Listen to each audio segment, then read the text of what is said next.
¿Alguno de ustedes cambió su opinión discutiendo de política con alguien?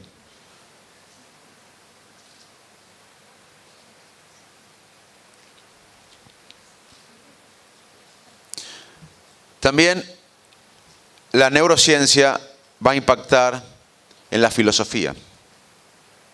Por ejemplo, los filósofos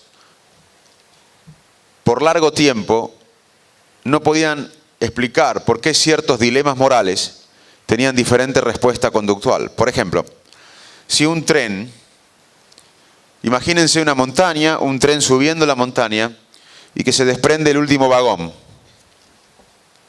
Y el último vagón toma envión por el riel, se desprende y va a matar a 5 obreros que están arreglando el riel. O sea, viene el vagón y va a matar a 5 obreros que están trabajando en la vía. Pero ustedes están en un puente y si ustedes apretan un botón, se va a producir un desvío de los rieles, el vagón va a otro riel, se desvía y va a matar a un operario que está trabajando en otra vía. Pero salvan 4 personas, la vida de 4 personas. O sea, ustedes apretando un botón, desvían el riel y en vez de matar a 5, van a matar a 1. Se salvan 4 vidas.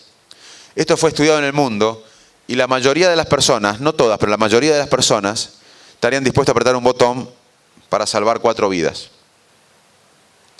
Ahora imagínense esta situación. Una montaña, va un tren subiendo y el último vagón se desprende. Va tomando velocidad hacia abajo, va a matar a 5 personas que están en el riel trabajando. Y ustedes están en un puente, al lado de una persona muy gorda. Y si ustedes lo agarran al gordo y lo empujan al riel, el gordo obeso cae en el riel. Como es tan grande, tan obeso, el vagón que se desprendió lo va a arrollar, pero se va a frenar. Y va a matar al gordo, pero va a salvar 5 vidas que estaban más adelante trabajando. La mayoría de las personas en el mundo, algunos sí, los que tienen problemas frontales lo empujarían al gordo sin problema, pero la mayoría de las personas no estaría dispuesto a empujar al gordo para que lo arrastre el tren. Ahora, los filósofos no podían responder por qué teníamos diferentes conductas si el dilema era el mismo, salvar 4 vidas. En los 2 casos se mataba a una persona, pero se salvaban 4 vidas. ¿Se entiende? El dilema moral era el mismo. ¿Y por qué en un caso la mayoría estaría dispuesta a apretar el botón y en otro caso la mayoría no estaba dispuesta a empujar al gordo?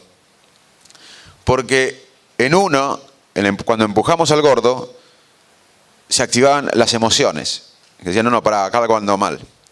Y también se estudió en el cerebro y cuando uno apretaba el botón, había mucho más activación de los centros racionales.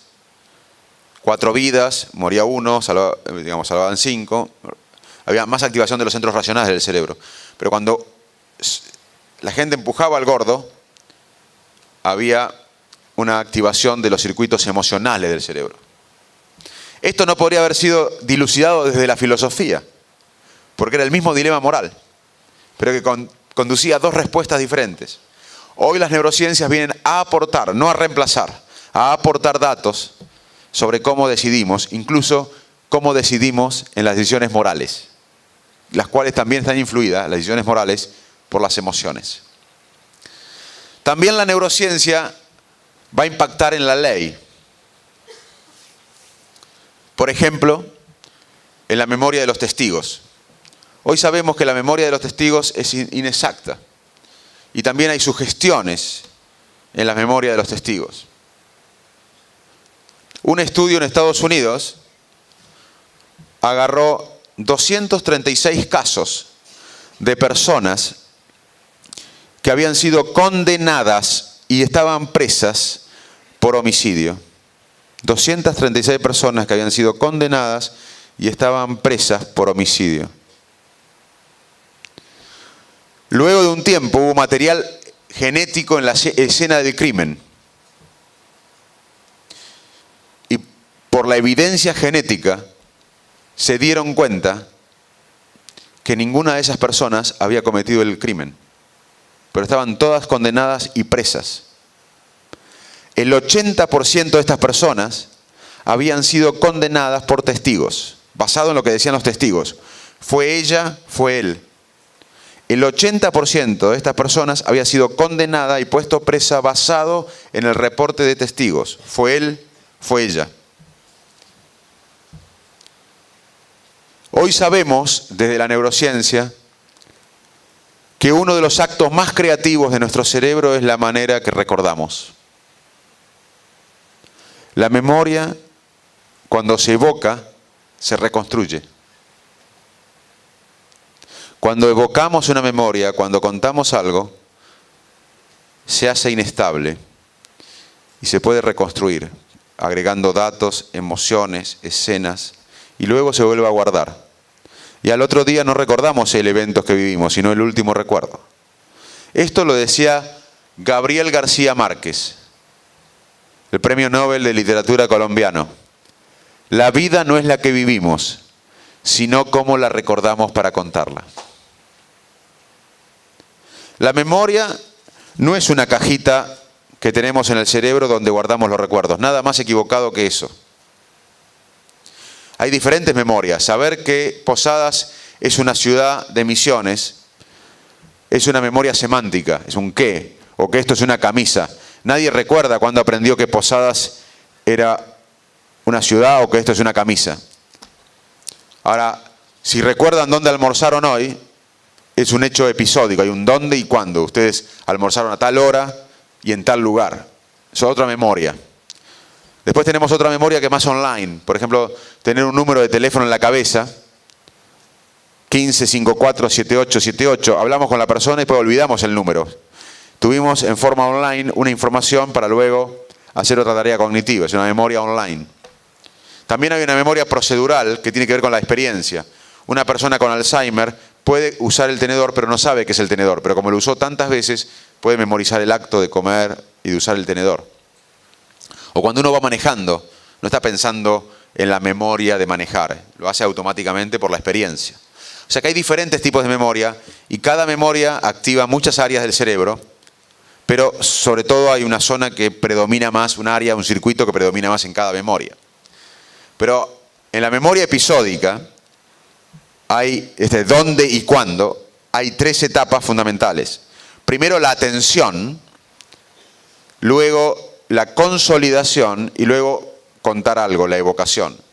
La atención es fundamental. Por ejemplo, a veces estamos en hay una escena en la montaña, hay un diálogo en la montaña y nosotros estamos pensando a qué restaurante vamos a ir luego del cine.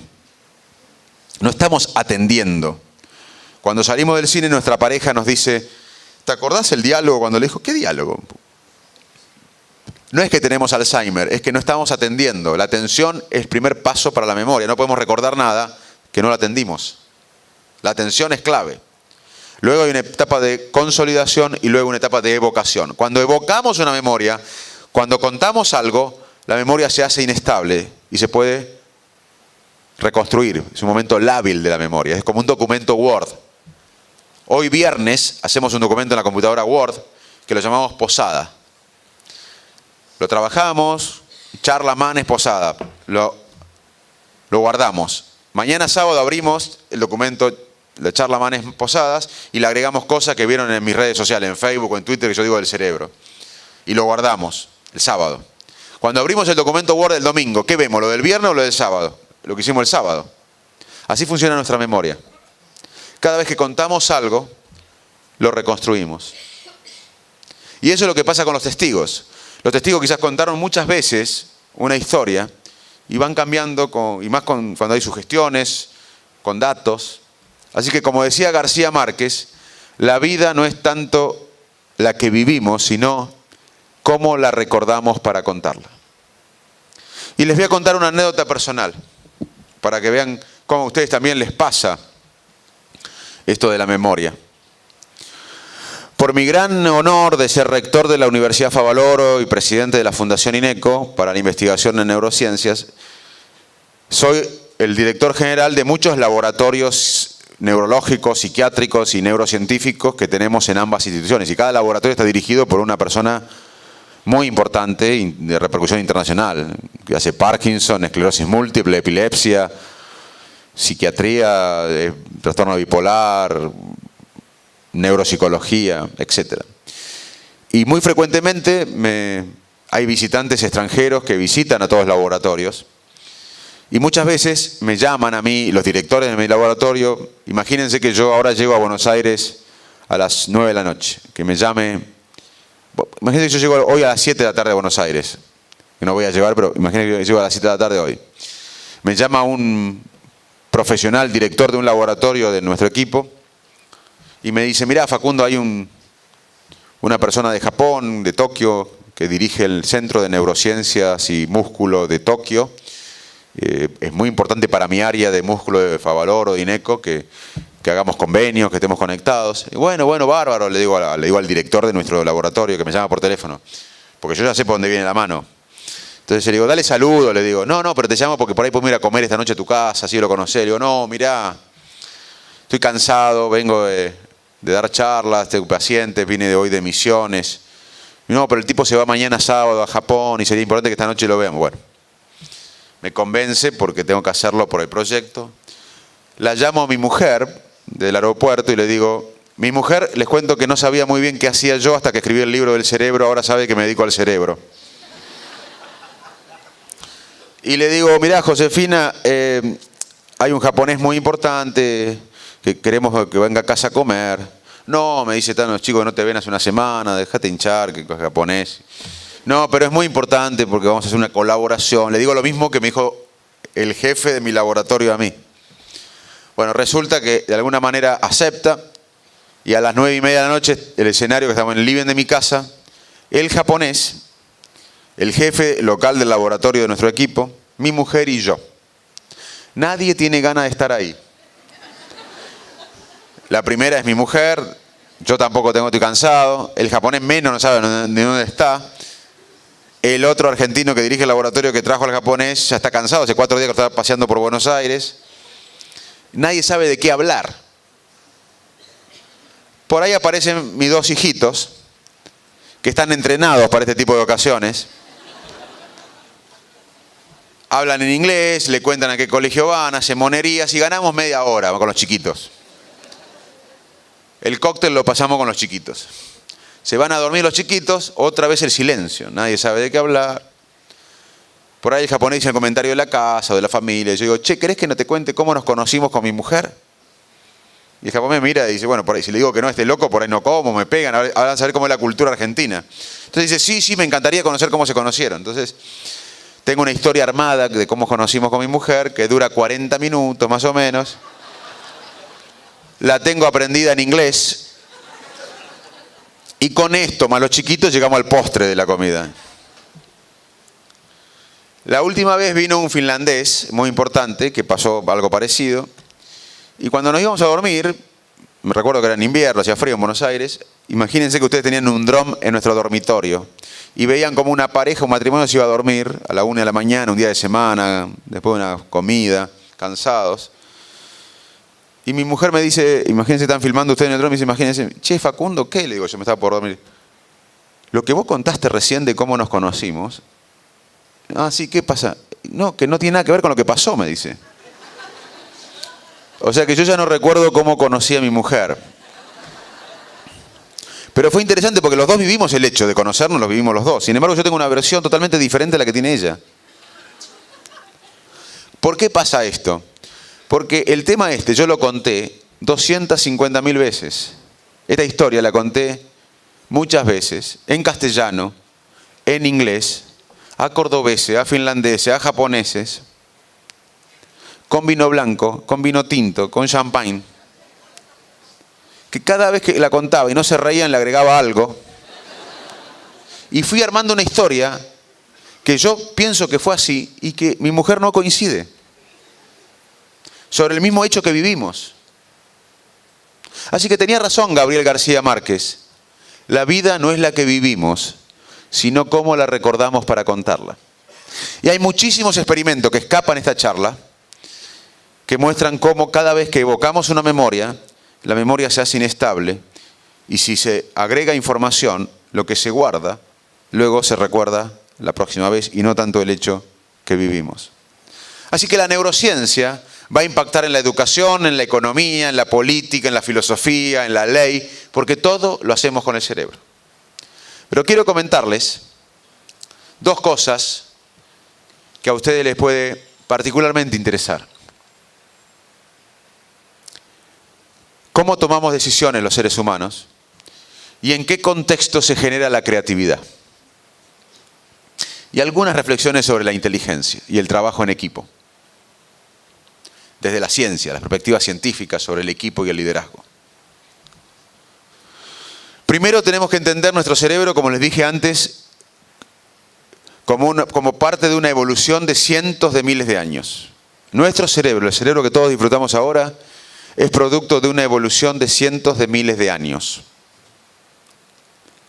Por ejemplo, en algún momento de la evolución fuimos bípedos. Nosotros no siempre fuimos bípedos. Al ser bípedos tuvimos gestualidad. Al ser bípedos y tener gestualidad apareció la memoria. Todo esto es en saltos evolutivos que fueron de miles de años. Luego apareció algo que para muchos nos diferenció de otras especies y fue clave para la adquisición del cerebro complejo que tenemos, que es la interacción social compleja que alcanzó la especie humana. Luego apareció otro salto evolutivo, como es la capacidad de engañar al otro, que también nos hizo humanos, el engaño táctico. Para que ustedes sepan cómo hubo saltos evolutivos, la lectoescritura, todos damos por descontado que leemos y escribimos en este mundo moderno. Pero eso es relativamente nuevo en la historia.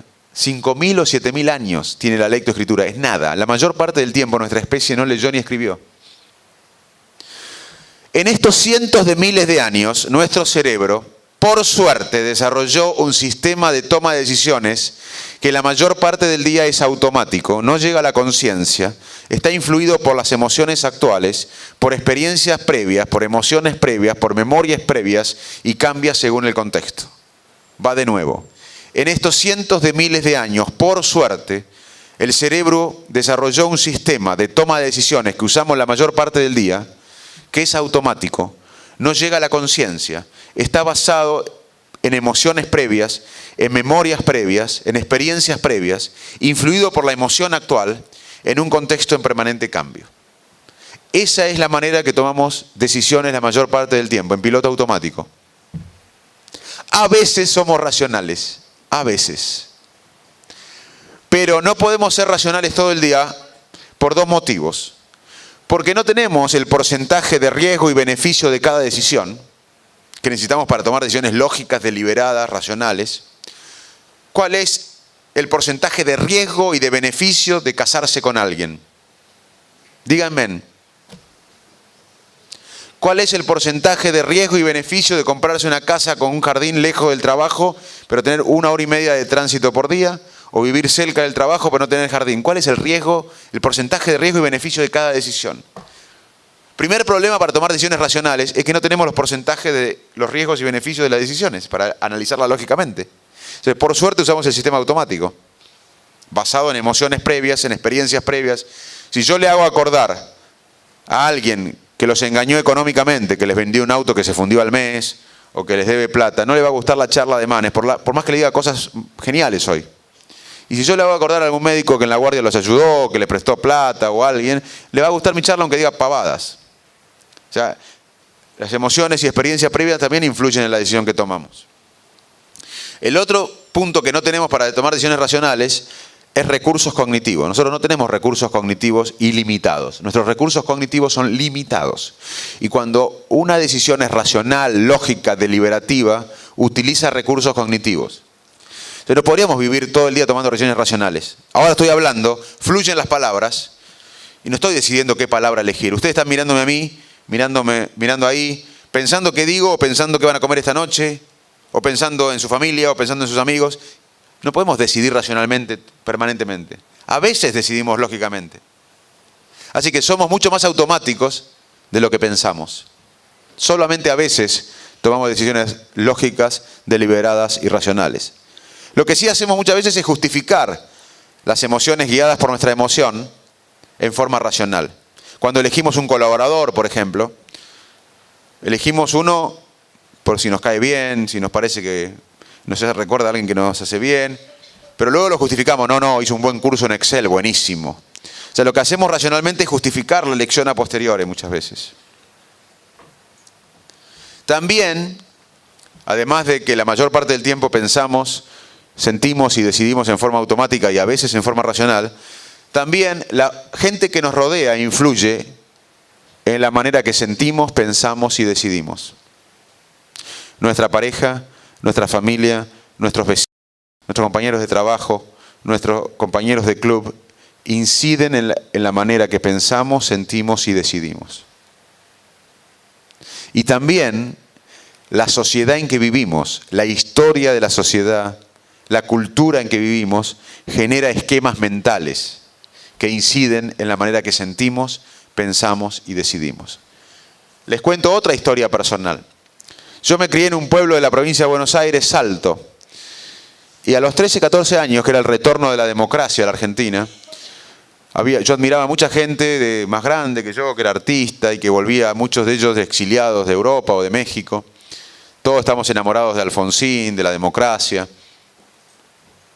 Mi entorno social tenía un pensamiento progresista.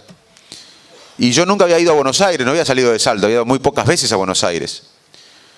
Y la verdad que yo, Facundo Manes, nadie me contó esto, yo a los 13, 14 años pensaba que Estados Unidos y Inglaterra eran países en los cuales había millones de personas, en cada uno, que esas millones de personas se levantaban a la mañana, desayunaban, y lo primero que hacían era pensar, todos estos millones de personas, cómo destruir a la Argentina. Yo pensaba eso a los 13 años, no me lo contó nadie, que en Estados Unidos vivían millones de personas y en Inglaterra más todavía, que lo único que hacían a la mañana cuando se levantaban era destruir a Argentina, pensaban. Después viví en Estados Unidos mucho tiempo, en Inglaterra, estudié, trabajé, investigué ahí y me di cuenta que eran países ambos, que vivían millones de personas, que se levantaban a la mañana, que desayunaban, pero que no pensaban en Argentina, ni nos conocían.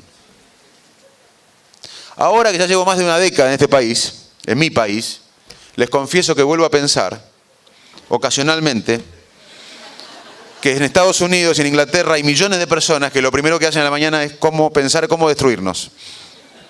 O sea que las sociedades en que vivimos también producen esquemas mentales que influyen en la manera que sentimos, pensamos y decidimos. También quiero contarles que la ciencia no puede medir toda la inteligencia. Lo único que puede medir la ciencia es un aspecto de la inteligencia, que es el coeficiente intelectual, que tiene que ver con tareas que miden aspectos matemáticos, de cálculos, que coincide en la vida con cosas que mide, con éxito en cosas que coincide con lo que mide el coeficiente intelectual. Si uno va a hacer números en la vida o física, un coeficiente intelectual va a coincidir, alto va a coincidir con éxito. Pero para nada el coeficiente intelectual correlaciona en la vida con liderazgo, por ejemplo.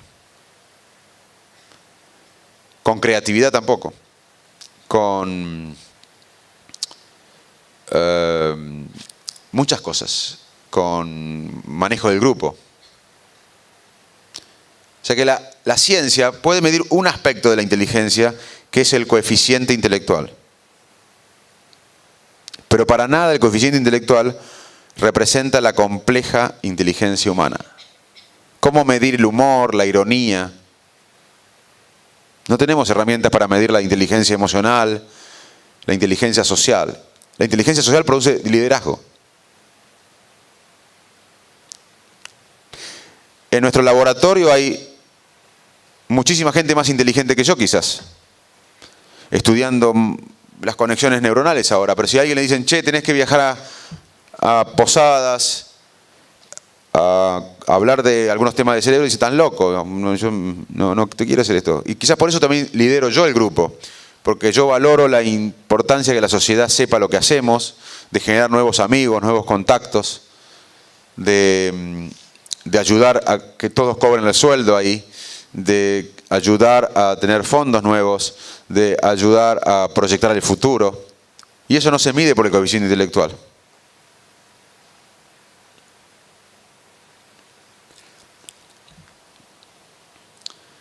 El otro punto que quería decir es que hoy existe un término por el cual tenemos que apostar, que es la inteligencia colectiva.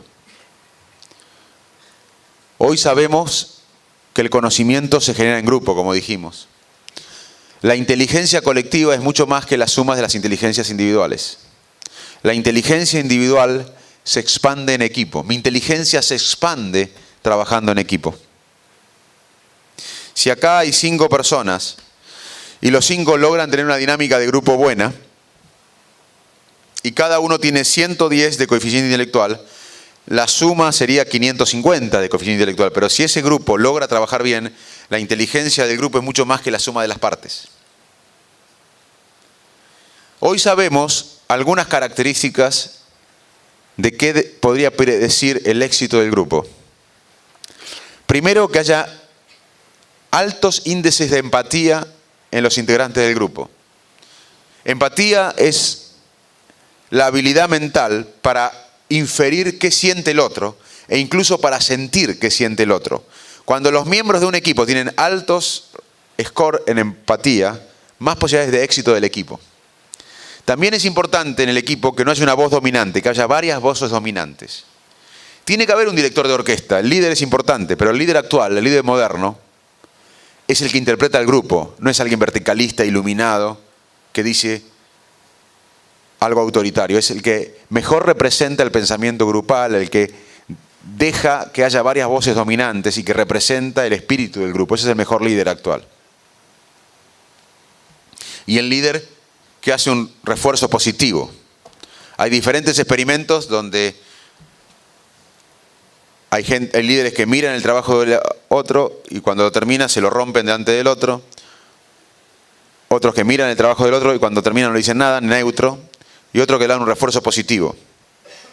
Ser neutro es más dañino que romper el trabajo delante del empleado.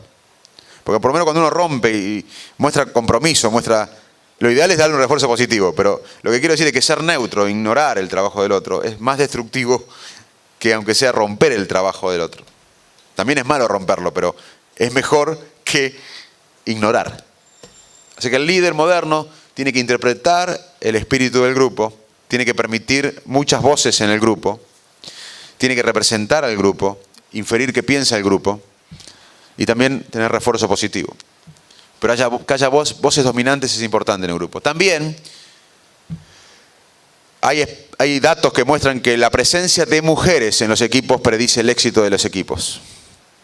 Y se cree porque las mujeres tienen un proceso emocional y empático diferente al varón que aporta un plus en el funcionamiento grupal. Así que tengan este concepto. El conocimiento actual es colectivo, los desafíos son colectivos. Todo el mundo está acá, ustedes y yo, porque somos un equipo. Si yo pensaría que Facundo Manes es todo esto, sería un error. Yo soy un equipo. En las redes sociales, que muchos de ustedes me siguen, en la producción, en mi laboratorio, en mi docencia, en mi consultorio, en los institutos. Somos un equipo.